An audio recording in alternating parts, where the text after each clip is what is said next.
Madame de Sévigné et Jean de La Fontaine. Quel rapport entre eux, si ce n'est qu'ils ont vécu le même siècle et qu'ils se connaissaient.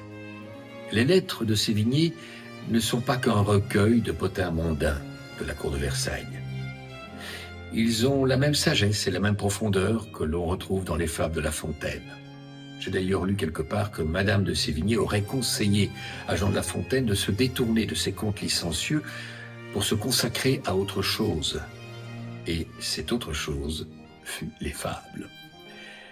On y retrouve la même sagesse, la même profondeur que dans les lettres. Vous en voulez un exemple?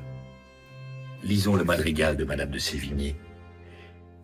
Il faut que je vous conte une petite historiette qui est très vraie et qui vous divertira. Le roi se mêle depuis peu de faire des vers. Il fit l'autre jour un madrigal que lui-même ne trouva pas trop joli. Un matin, il dit au maréchal de Gramont: « Monsieur le maréchal, lisez, je vous prie, ce petit madrigal et voyez si vous en avez jamais vu un si impertinent. Parce qu'on sait que depuis peu, j'aime les vers, on m'en apporte de toutes les façons. » Le maréchal, après avoir lu, dit au roi: « Sire, votre majesté juge divinement bien de toutes les choses. Il est vrai que voilà le plus sot et le plus ridicule madrigal que j'ai jamais lu. » Le roi se mit à rire et lui dit: « N'est-il pas vrai que celui qui l'a fait est bien fat?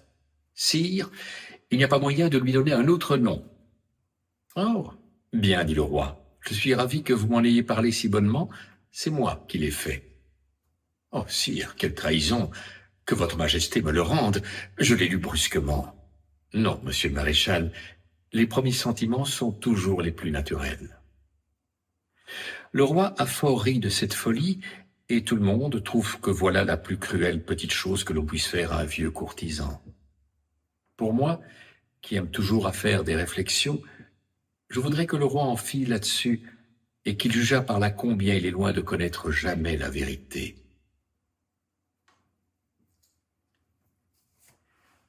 Dans la fable « Les obsèques de la lionne », on retrouve la même lucidité chez Jean de La Fontaine.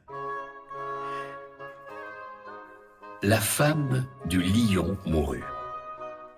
Aussitôt chacun accourut pour s'acquitter envers le prince de certains compliments de consolation qui sont surcroît d'affliction. Il fit avertir la province que les obsèques auraient lieu un tel jour, en tel lieu. Ses prévôts y seraient pour régler la cérémonie et pour placer la compagnie.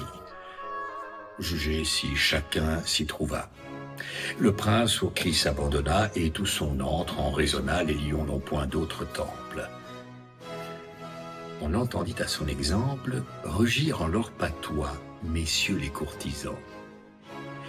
Je définis la cour un pays où les gens, tristes, gais, prêts à tout indifférents, sont ce qu'il plaît au prince, ou s'ils ne peuvent l'être, tâchent au moins de le paraître.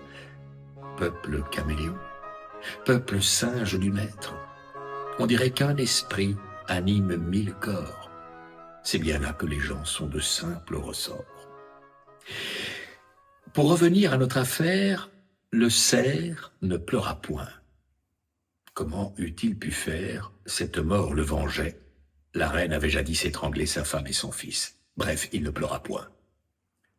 Un courtisan l'alla dire et soutint qu'il l'avait vu rire. La colère du roi, comme dit Salomon, est terrible.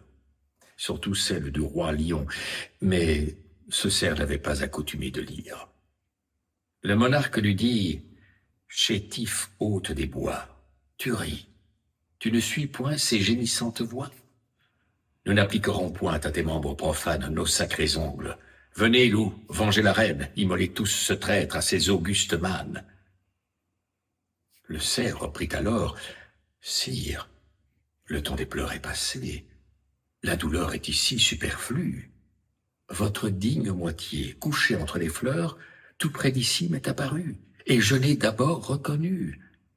Ami, m'a-t-elle dit, garde que ce qu'on voit quand je vais chez les morts ne t'oblige à des larmes. Aux champs élyséens, j'ai goûté 1000 charmes, conversant avec ceux qui sont saints comme moi. Laisse agir quelque temps le désespoir du roi. J'y prends plaisir. »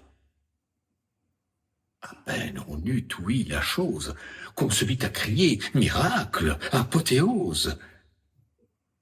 Le cerf eut un présent, bien loin d'être puni. Amusez les rois par des songes, flattez-les, payez-les d'agréables mensonges. Quelque indignation dont leur cœur soit rempli, ils goberont l'appât. Vous serez leur ami. Il y a assez de lettres et de fables pour les mettre en miroir les unes avec les autres.